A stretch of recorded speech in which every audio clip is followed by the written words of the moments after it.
Well, welcome everybody to the NerdBrand podcast. Yes, it's on video. Whoop-dee. So I get to edit a lot of video and sound this time. So with us today is Mickie Kennedy. He's the founder and president of eReleases, the small business leader for the press release distribution, now celebrating 22 years in business. Wow. Congrats. Congratulations. Thank you. You're an expert in helping small businesses increase their visibility and credibility, and he's here today to give us some valuable insight. So, welcome, Mickie. Tell us more about you, what you do, anything you'd like to share. The floor is yours for a few minutes, sir. Sure. So I specialize in press release distribution. I started a little over 25 years ago. I spent a year compiling a database of journalist emails and just emailed them releases from clients. And I was approached over the years by PR Newswire, I think over 12 years ago or so, and they said they liked what we were doing and maybe there was a way we could work together. And they were looking to offer like maybe local distribution to my clients. And I really sort of twisted their arm that national distribution is what my clients deserve. And surprisingly, we were able to make it work. They knew that I was charging a couple $100s at a time and that my clients can't afford $1,600 to move a 600-word press release, which is what they charge to go out nationally. And so all of our releases do go out nationally through PR Newswire. And, our cost is about a third of what it would cost going directly to the wire. Wow. No. Well, also, I want to try to quickly include, because I just noticed that while we're all sitting here, is John's not wearing glasses. And shame on you, John, because I know, Mickie, you win those. Everyone's wearing specs today. I have some somewhere. Didn't get the memo. Nobody told me. Is that something? Is that something that you're known for? Is your glasses? It is. I got these a couple of years ago for Pride Month, and then when I took them off, everybody was really like shocked and surprised. And I had a couple of photos with these on them, and so podcasters would go, "Oh, I thought you were going to wear the glasses, the glasses." And so I finally, after like 6 months, pulled them out and said, "Looks like this is my thing now." So, yeah. I mean, yeah. Sometimes trademarks they kind of happen whether you plan them or not. Exactly. Yeah, yeah.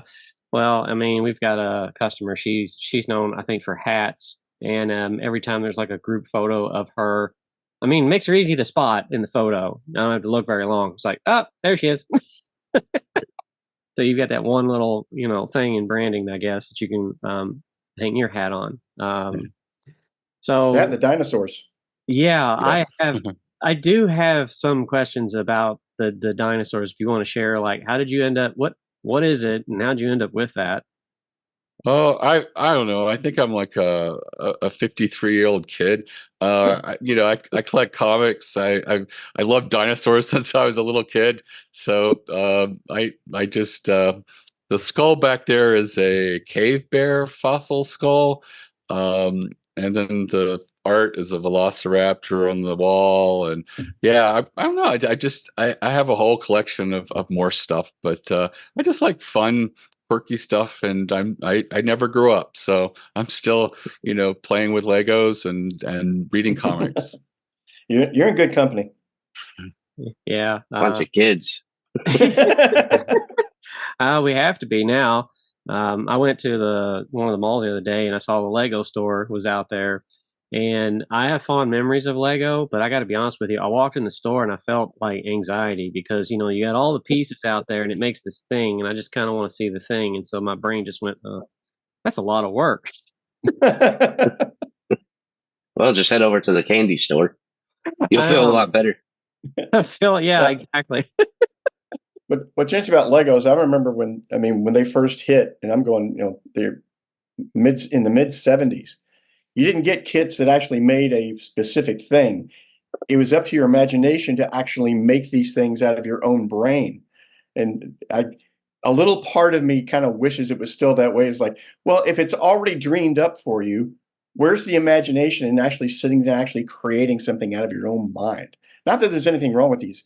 I mean, the Death Star kits and all the Star Wars stuff. I mean, it's beautiful, man. It's gorgeous. But by the same token, it's like, yeah, I remember sitting on the floor with a bunch of them and just kind of coming up with my own spaceships and stuff like that. I kind of miss that. That's just me. I'm old.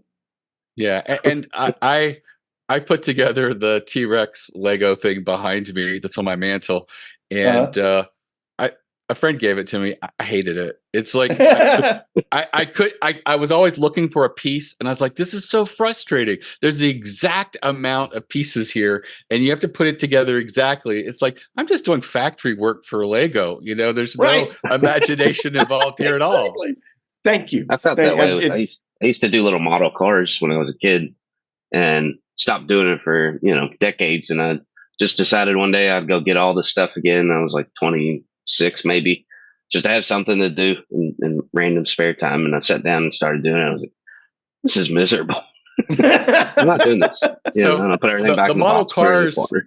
the parts for model cars used to be attached to a frame, and you Yeah. have all these little Right. plastic pieces left over. And me and my dad would take a soldering iron when we had a lot of those, and we would just make random stuff out of the leftover pieces. And I found that much more enjoyable than following the jigsaw puzzle of putting it exactly together. Yeah. That's how the pros in the movie industry do it. They call it kit crashing.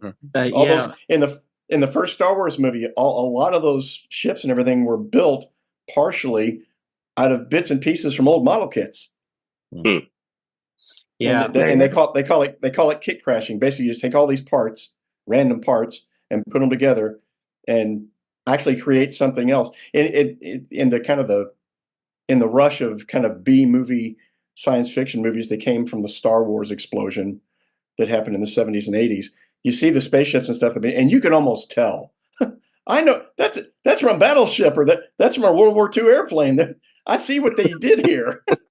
Yeah, there was I think in A Force Awakens, they didn't do the kit bashing or whatever. They did they took the tumbler, the Batmobile from Christopher Nolan's movie, and they put it underneath the Millennium Falcon, and it was randomly there. And I just thought that cameo. Yeah, they always do that. And there was also a crossover with Star Wars and Star Trek and vice versa, and they just do these little Easter eggs in that kind of way. And I just thought it was kind of funny. Though nothing like from Star Wars ended up on the Enterprise, but that's still, Sacrilege. Yeah. Do you have Mickie, do you have a favorite, I guess I don't know how much you can disclose, but do you have a favorite brand that you got to work with for a release, and what was it like? Was it I guess because you have to be careful about who you talk about, I'm hoping it was enjoyable. Right. So, I've worked with quite a few people who've appeared on Shark Tank. Squatty Potty did a few additional releases with us beyond usually most of the people who appear on Shark Tank do one release announcing their episode before it airs. But Squatty Potty was fun. They did a lot of playing around and trying to figure out, what press releases people might engage with. And they were very creative and had a sense of humor about it. Not surprisingly, given the brand. But I mean, we've worked with like Manscaped and some other brands that I see on shelves. Some of my favorite stories are probably things most people haven't heard of and things like that. But we worked with Celebridux, which was a guy who sculpts ducks after either famous celebrities or famous people from history and things like that. Some of it's licensed, and he got on the Tonight Show and lots of different TV opportunities as well as in print.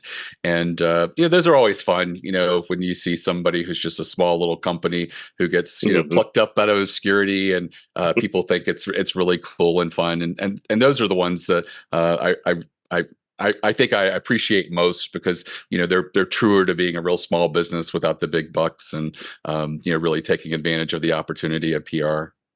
This probably falls into Jonathan's sweet spot, direct consumer marketing. And you talk about Manscaped. I've seen them online. They're pretty highly visible. Squatty Potty or another. Has it created a richer environment for you to work in, given this kind of flood of direct consumer products? Does PR play a particularly strong role with those types of brands, do you think? I think that they can. I really think it really is based on, what their unique selling proposition is. If they already have a brand, or you immediately, you just say Squatty Potty, and you know what it is. It speaks to you, and so Right. people pay attention to whatever they say as a result of that, and are more apt to, I think, to consider it. Other brands we've represented are like, I don't know, I think there's like Sheila G's, like a cookie brownie type thing product. I think I remember it was hitting the shelves of Costco, and that was cool when I walked into Costco and saw the product. We just did a release on and things like that, but it it varies. I think in the case of announcing that your brand's hitting Costco, a few people might put it on their radar.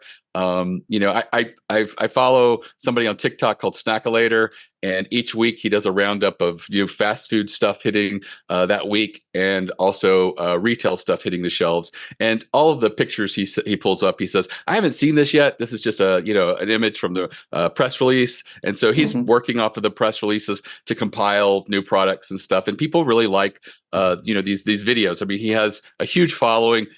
Some of his things gets many hundreds of thousands of eyeballs looking at it, and likes and things like that. So there are certain products that I think lend themselves for that, and then there's others that are probably less exciting. I think Manscaped, I think is probably geared, if you're looking at PR, maybe something for Valentine's Day, maybe probably less Father's Day, because Here, for Dad. obvious reasons. But it's one of the things that I think would have to align itself with something else, like Right. Valentine's Day. Like, I don't think in and of itself, a lot of the press releases are going to do very well unless you really get in there and you get really creative and try to think of something. Right. Well, I mean, I'm sorry, I'm still stuck on Squatty Potty. How many like poop jokes came out of that meeting? Right. Just a few.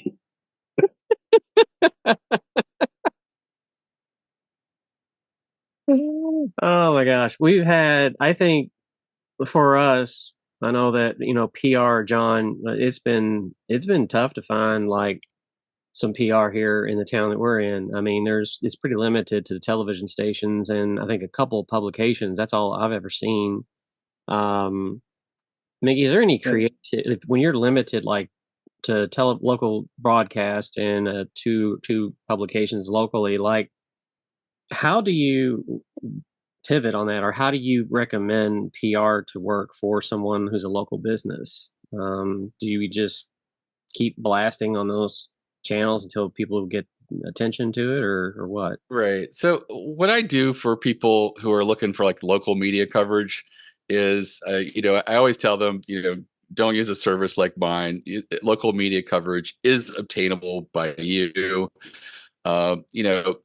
Brainstorm, be creative. Who are the people in your market that potentially could cover you?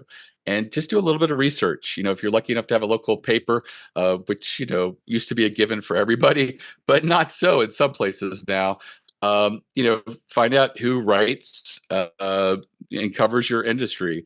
Get their email address. You can call and ask. They're not celebrities. They are supposed to be, reachable, and they're members of the community. And if you have a news tip, you should be able to send it to them. So it really is a matter of just asking or doing a search online and seeing if you can find it. The next place I would look is, are you lucky enough to have a business magazine or business newspaper? And in the case of Baltimore, we're lucky to have both. Who covers your industry there? Get their email address. So you're building a Rolodex. It probably will not go beyond 10 people, if that. And so, then look at, TV and radio. Are there sometimes segments to spotlight businesses, like yours? Find out who the producer or booker of that segment was. Call and ask, do a little bit of due diligence, and again, ask for their email address. If there's regional papers, like the free papers, you'd be surprised how valuable they can be to some people. These free papers are what I would call ad heavy, and content light. And so if you approach some of these people with actual content, they'll often put it in. I've had many clients be able to get columns in some of these free weekly community papers. A dentist for one, and another one was someone who provided more remodeling, but more like handyman than full scale remodeling. And they just did a monthly column, even though it's a weekly paper. And so, 10 to 12 times a year, they're expected to provide some really good content. They get a good byline and about section that highlights their business.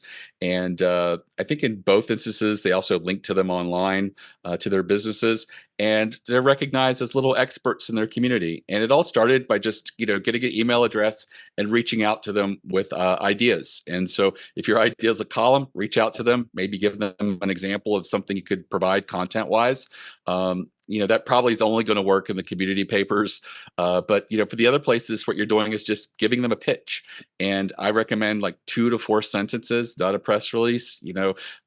Hey, I've noticed a big trend in my industry where we're talking about, going green. And I'd love to tell you what we at, ABC One Cleaners here in the area are doing to make sure that we're dry cleaning, without harmful chemicals, blah, blah, blah. Maybe have a really good quote. Quotes work so well because if you have a very effective quote, a journalist can kind of envision writing an article around it. And what I mean by a great quote is you're saying something that if it was paraphrased, there'd be a little bit of a loss. And so it might be your creative flourish. It could be just the power of how you condensed something and said something so powerfully, or it could just be your take on something like that. But don't write a quote as just so many of the quotes I see are just look like they've been written by committee. They really don't say anything, like we feel this is a really unique product, that we feel is valuable to the community. It's like that there's nothing there. But, if you said something like, given that 67% of new businesses in our market fail in the first 5 years, getting a handle on logistics using our software solution, gives you an unparalleled advantage. It's a little more powerful. It's got some data in it. It's a richer quote. So, whatever your path is to coming up with a really good quote, just make sure it does stand out and it really, sort of sings on the page. Put that in there and just hit send. And, I recommend that you do this as you have ideas. But at the very least, quarterly, reach out to your local contacts. Nothing may happen the first 6 to 9 months, but generally, people who do this regularly will find that after a year or so, they will start being contacted by the journalist. Journalist will be like, "Hey, I'm working on this story, and you've been in my inbox a few times. I thought of you. Could I get your response about this, and maybe give you the opportunity to be in this article?" And it really does happen like that. And the more you do it, the more you stay on their radar. And generally after 2 or 3 years, you'll find that they're coming to you more than you're reaching out to them.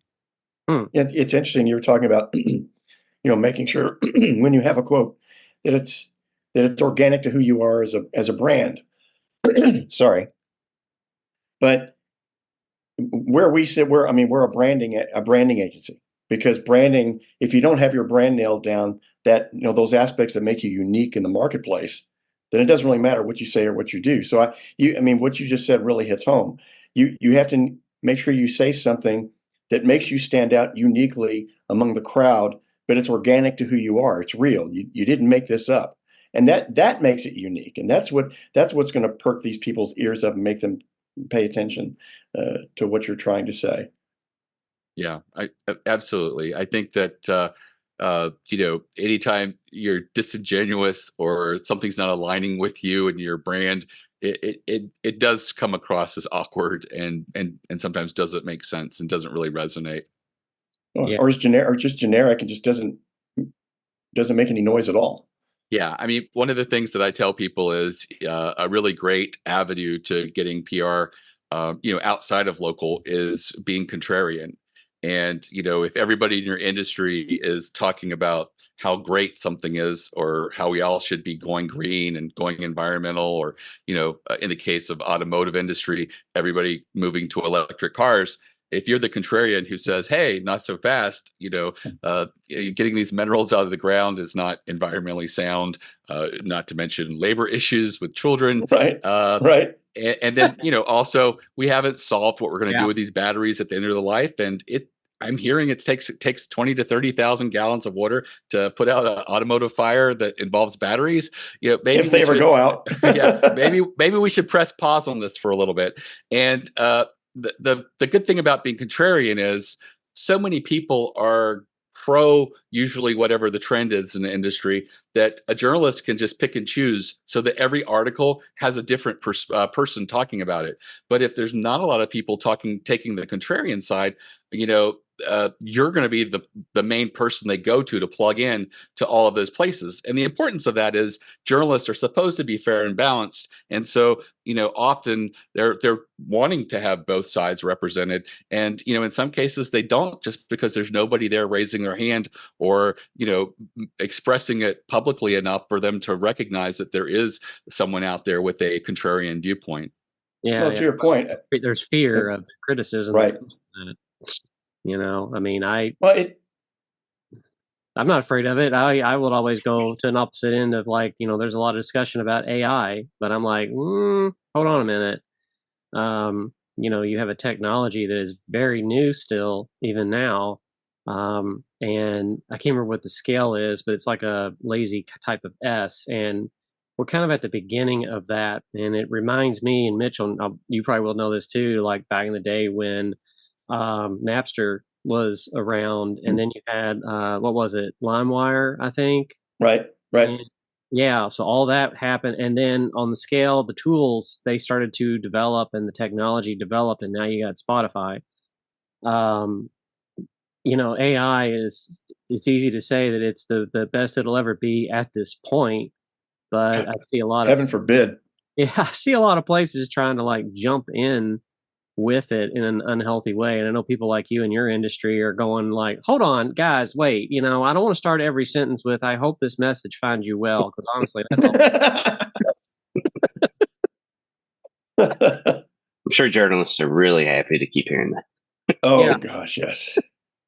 Mickie, I had a question about, and it probably differs on the local versus national level. How important is it to form a relationship with these journalists, with the folks ultimately deciding what runs before you start pitching? Is it typical to kind of be successful by just doing cold pitches out? And I know it depends and varies. Or do you really need to have a relationship with the folks you're pitching to have a good shot at success? Right. So I have done pitching in the past. I don't do pitching at e-releases. We just do press release sends. For the local media, I think it works the same way with trade media and other places. It takes a while to warm up. Like I said, you probably aren't going to get much pickup from the first 6 to 9 months of you pitching 2 to 4 ideas to local media. And you just feel like, am I doing something wrong? Is this fruitless? But what happens is the more they see you, they are going to oh, I've recognized these people. They pitched me in the past. Let me see what they're doing. Let me check out their website. It's just one of these natural things that happens. Some people feel that you can accelerate this by developing more of a camaraderie earlier on, sometimes by praising an article that they've done, or giving them an idea for a story that maybe you've seen that you felt like this would work really well in the local market, even though I wouldn't be a good person, to be in the article. Just providing good tips. It depends if you can do it in a way that seems organic and natural to you. Sometimes it just seems really awkward, when you're praising someone, because that there's a, what do you really want here? Right. And stuff like that. So yeah. I think it depends. I know that for PR firms, we do work with a lot of smaller PR firms that use us for the wire distribution. It is, they have these relationships that they've worked, sometimes over decades with journalists. And it is important because, when they call, generally the journalists will pick up. and, listen to their pitch or their appeal. And, sometimes they will do a favor, like, hey, I got a client, they're really in a rough spot. They really need to get something, and this is what they're working on. And the journalist is like, nah, I've really covered something like that, something 2 weeks ago. I'm really looking for something that's more about this. And then all of a sudden they just have a good PR firm's going to sit there, or a publicist is going to then, take what the journalist just said and then try to package the client to fit that a little bit and say, hey, can we meet in the middle? How about we talk about something like this? And they're like, oh, okay, I could be swayed over to that. And so, those are valuable. But I also think that they're, outside the realm of most individual companies, because, for that publicist, they're probably representing 12 to 16 clients, and so that relationship is really important. But if you're one company representing one brand, is it worth that amount of effort to build this relationship with that individual journalist? Probably not. I mean, they're probably better served using a newswire, or if they can afford it, to use a PR firm that has some of those relationships. But it is possible to develop those same relationships with trade publications and people in newspapers and other places that write that. But I feel like the ROI is going to be fairly low, unless you're looking to be in the news constantly. And I think that you'd have to really be doing a lot of different products and services to sort of take advantage of that. Hmm. Well, if you're a small startup or everything, you're already doing a lot of things on your own anyway. Sure. I mean, you don't really have the time and energy to devote to running out there and just building these kind of relationships. When you're you've got product you're trying to get on shelves, you're trying to get out into the marketplace, or to fulfill orders, or whatnot. I mean, and you don't have a budget to bring somebody in to handle that for you. So it's like everything else. You've got to be very strategic about where you're spending your time and where you're spending your energy. And it's just finding the right tool from a PR perspective, I guess, Right. Like, that fits the need. Right. On our website, we have I think our top case study is a dining bond initiative that was set up as a short-lived thing during the pandemic to help restaurants that were closed. And, the person who reached out to me was a small PR firm that was helping them. And, we did a release for them at no cost. And, it generated over 100 articles. I think at least 150. We kind of quit counting because so many small papers picked it up. And to be able to do that through pitching would have just been, impossible to do that in a short period of time. These were articles that were picked up within 2 to 3 weeks. And so that's the real value of a newswire. If you hit send and you have something newsworthy, it could just really go really broad and really deep. That is where pitching isn't necessarily required in an instance like that, where you have something that's just very timely and very short-lived, but yet very meaningful from a newsworthy standpoint. And so you just sort of have to weigh these things and what you're doing, and what the best use of your time and energy is. I think for a lot of startups, being more creative with the press release idea and doing a series of those is probably going to give you a better outcome than trying to nurture 6 to 12 journalists. Because if you come up with really newsworthy and strategic types of press releases, you're going to get picked up regardless. It just will happen as a result of it being newsworthy. And there's all different tools in my arsenal where I try to get people to do more meaningful and strategic types of releases, as opposed to what we generally send. Yeah, it's interesting in this age we live in. Social media, 24-hour news cycle, cable news, the local stations. The appetite for content is just voracious all over the place. I mean, it's almost like there's not enough content in the world to keep feeding these animals. Do you think, given all the avenues available now versus maybe what it was 25 years ago, there's more avenues to get your message out from a PR perspective because there's so many places that need content? Is it easier or harder to be seen and be noticed from a PR perspective than it was before the the digital revolution, before the social media revolution? I think it's harder to stand out in the noise of everything. I think that it used to be that if you got one good mention in a like New York Times or Wall Street Journal, it was like, wow, it was amazing, Mhm. and it still is. I mean, but it's not as significant as it was because I think that the value of a lot of these publications have sort of been spread across other sort of mediums that we get material from, specifically news. A lot of people, get their news from social media, especially young people. They don't go to news sites at all. So, if something happens like the bridge at Baltimore Falls, they're only going to know about it if it's on social media, and they're not going to go to news sites and things like that. So, that does change things a little bit, but it also means that that's another avenue for you to try to take advantage of. And is there a way in which you could get content out that would be more engaging for social media?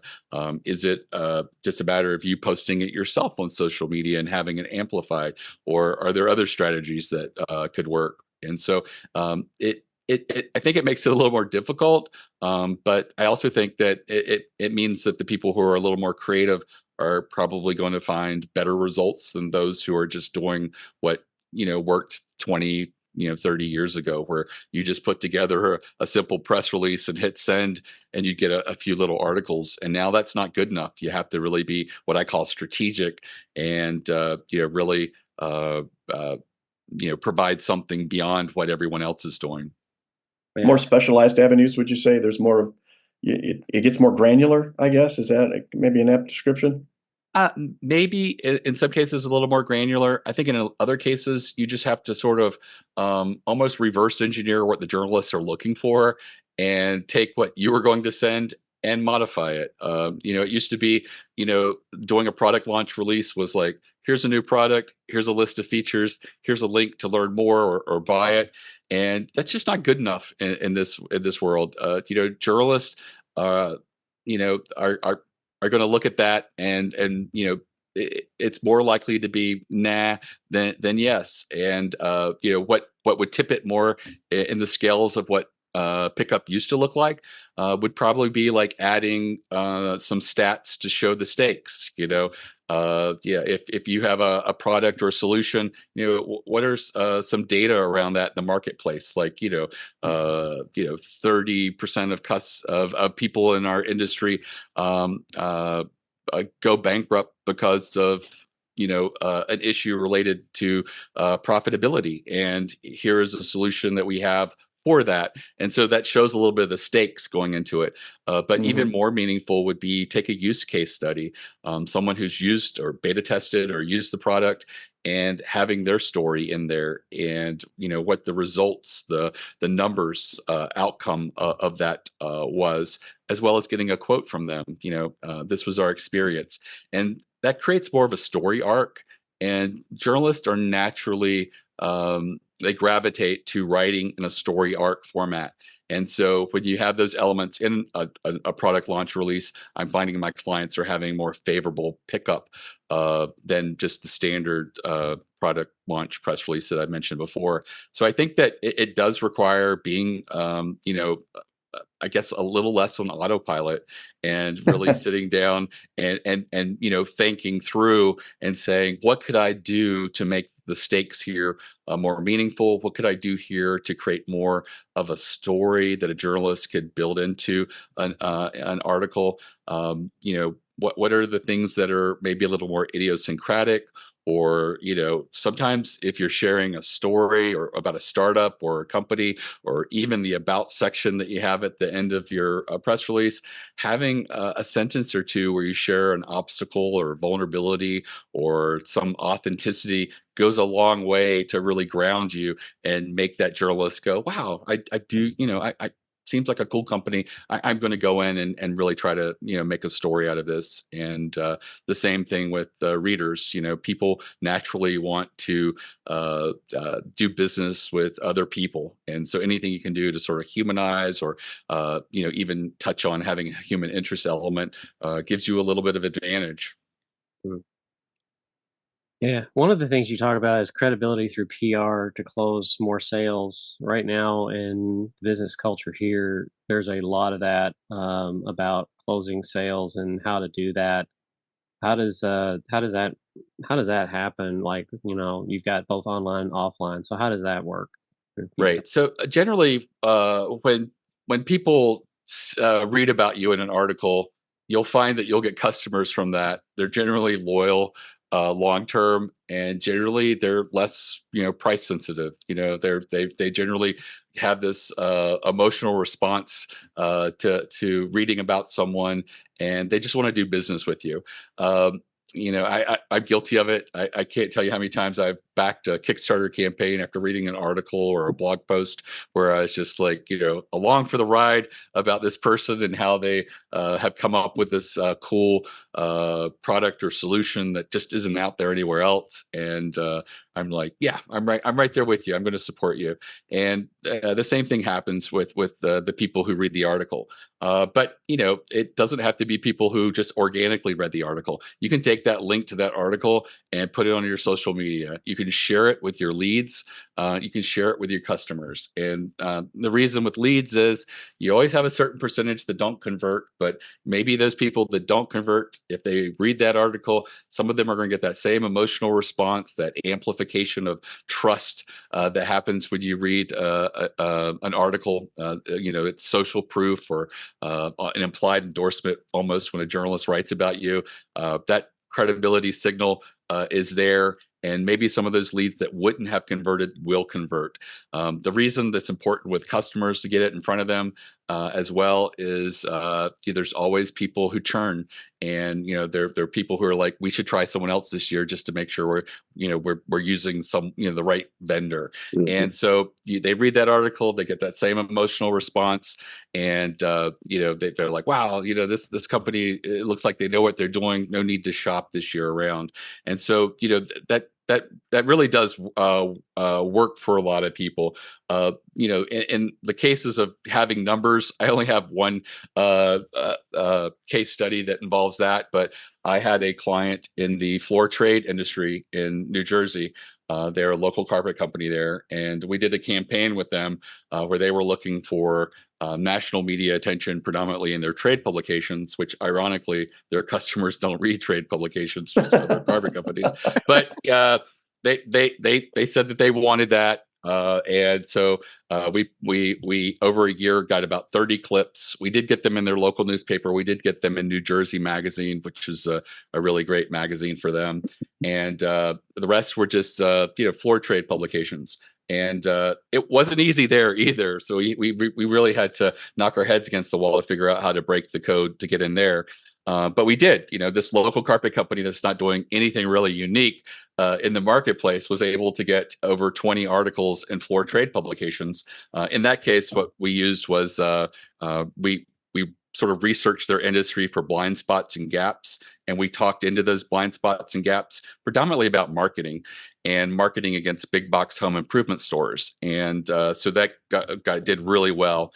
That one publication actually offered them a marketing column, and then they're like, wow. They didn't take it because they're like, we didn't write these releases, Mickie did. So we'd be paying Mickie to have a column in there. But at the end of the year, they put all of these clippings together in a binder, and every time they go into someone's home and give them a quote, they would open it and say, look, we're probably not going to come in the cheapest, but we've been doing this for X amount of years. We really know what we're doing. You never have to come back and fix a seam or restretch a carpet. We do it right in the beginning. And here we are in Floor Trade Weekly, and they just sort of thumb through it less than a minute, adding this to their sales presentation. And, here we are in New Jersey Magazine, local paper, again, floor trade publication after floor trade publication. And, just by adding that, they started converting 17% more of these home consultations. Not quite 20%, but almost a 20% boost in conversions just by adding this. And that really shows the value of what earned media does. And I think for a lot of people, I've seen in marketing what we see as a testimonial fatigue, where testimonials used to give you a really good edge, and it seems like testimonials are now just the baseline of what you should be getting in marketing. It doesn't give you, it doesn't seem to give the boost that it used to. It's just an expected thing. And I think that in the case of earned media, it's one of those edges that really they're not going to encounter any other flooring company coming into their house that has national recognition by over a dozen floor trade publications. They're not going to have another company come in their house and give them a quote that is in their local paper in New Jersey Magazine. And so if I'm a homeowner and I'm deciding who to go with, I'm going with the person I feel most comfortable with, and if it's a few $100s, so be it. And I think that's one of the reasons that that greatly increase their conversions, because it's one of these signals that is just such a huge signal of trust, and that sea of trust radius sort of just radiates in a way that people feel very comfortable doing business with you. Well, there's your answer to that for all those out there wondering about sales and PR and how all that works as we start to come to a close. I do want to kind of end on a little bit of a fun note, because I'm noticing your shirt, and yeah, that's how you feel about the latest Zelda and how things are going in the world of gaming. Just kind of off topic, just because we have a gamer here, and believe it or not, it's Mitch. So for me, I've not really stayed up on top of Zelda. It was something that when my kids were younger, we really enjoyed playing. But I haven't really kept up with it because my son has moved on to games that just seem to involve much violence, and my daughter has moved on to shopping as her pastime. So the son is 19 and the daughter's 21. So sorry. That's okay. You kind of get busy with this thing called life. Yeah. I mean, I probably read more and watch more YouTube videos about the gaming world now than I actually sit down and play. And I've got like 5 games going on right now that I have not completed because I get distracted and have to actually do something grown up, So yeah. I sympathize, Mickie. I really do. It's an industry that everybody misjudges. An aunt of mine, I went and visited her house, and she just kind of off the cuff was like, I have a classic, like a Super NES back there and some controllers and a classic Nintendo. She says, I'm just going to give it to my grandbabies. And I was like, what? No, no, you're not. People have no idea, like, the nostalgia, but also the value that is there, that's built into those things. I've got a Zelda game that's probably worth, I don't know, $60-$70. I still had the price tag on it when I bought it for $35 at GameStop or something years ago. The gaming industry has just really, really, really changed. And I don't keep up with it either because life happened and everything else. But I have fond memories of Zelda. Like, so when you seeing your shirt, I was like, it hit the nostalgia button for me. Well, my oldest daughter's 27, and she's a huge. I mean, she plays other games too, but she's played the last 2 Zelda games, and and I've watched, and they're gorgeous, especially given what Nintendo was able to do with a platform that's not quite as beefy as some of the others. But I mean, and the gameplay alone is fabulous, and she's still hooked. Like I said, 27 years old, she's still hooked to Zelda. Yeah. And I don't want to say the word that rhymes with Bitzenzo too much. Hear their people listen to stuff socially. I did want to ask Mickie. He says like some of us says he's a comic book nerd. What are you reading right now? Well, I don't read current stuff. I'm again idiosyncratic and crazy.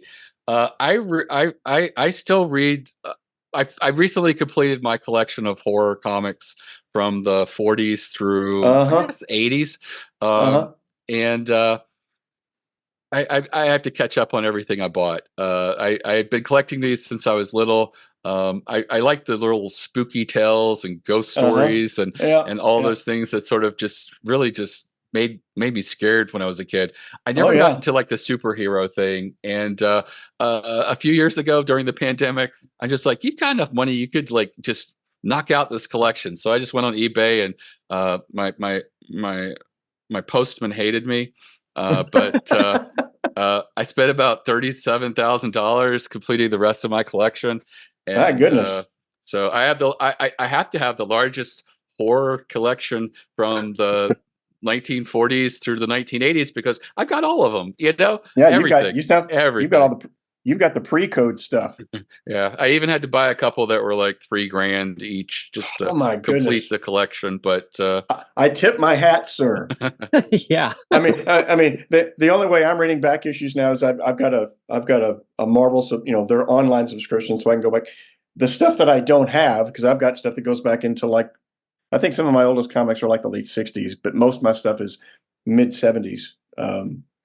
But yeah, that's how I partake in the old stuff. Is I'm reading the digital stuff. I wish I had the wherewithal to go back and buy some of those. I am reading a lot of this digitally because I know it's not official, but there are a lot of people who've scanned these old books. Oh yeah, and so I put them in a reader, and rather than open these brittle pages and watch a $700 comic sort of fall apart, I am predominantly reading digitally as well on a big not an iPad. I couldn't afford the big iPad, so I ended up getting some Galaxy thing or something that was like $400 as opposed to $1,200. Yeah, that's awesome. That's just awesome. Yeah. Well, if anybody out there who's listening is interested to know more about, this topic or wants to contact us. The PR topic, that is. Of course. Well, hopefully they've been listening to the podcast still continuously. Maybe, you never know, of course. But tell people Mickie, to where they can find you, how they can get in touch with you, and, just kind of social connections and all that. Sure. So ereleases.com is our website. All of our socials are on the lower right. The only one I sort of follow or handle is the LinkedIn. I have other people who handle the rest. Feel free to chat, call, or email through the website. We don't have any salespeople. It's just editors, and there's no sales commissions or anything. If we don't feel we're a good fit or it probably won't work, we're pretty upfront about that. But that being said, I do have a free masterclass that goes through strategic types of releases, and it's completely free. It's less than an hour because I know people just don't have the attention span of a 8-hour video class. So I condensed it down to less than an hour video masterclass, completely free. Great place for anybody to start, so that if you start thinking of the releases you could do, if you look at what other people are doing, you're going to fail because they're not working for them in most cases. So start here. It's ereleases.com/plan, PLAN. Again, I think a lot of PR firms could go there and learn something as well, because I deal with people who've been with a PR firm for a year, spent $30,000 and got no media pickup. And I have one of these ideas that has never failed. The least pickup we ever got from that is 4 articles. And that's doing a survey or study within your industry. And it sounds daunting, but it isn't. I go through how to make it very systematic and easy to do. And again, that's ereleases.com/plan. And PR is one of those things that people just feel is old-fashioned or doesn't work, and it can work if you do it strategically and creatively. And I'm your guy to champion you through a successful PR campaign. Awesome, thank you.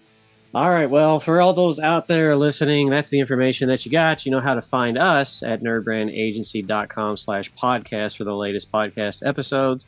And you can find us on all the socials at NerdBrand Agency. John, do we have any new social channels that we're using, or are we just primarily LinkedIn as well?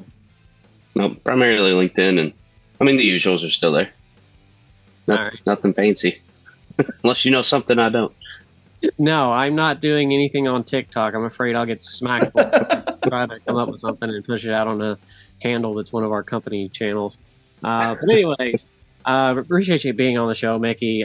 We've had a lot of fun chatting some nerd stuff, and I learned some stuff today too about PR and the press releases and just all this world that is there. We want to thank all of our listeners for listening, and we hope you tune in next time, and we'll see you later.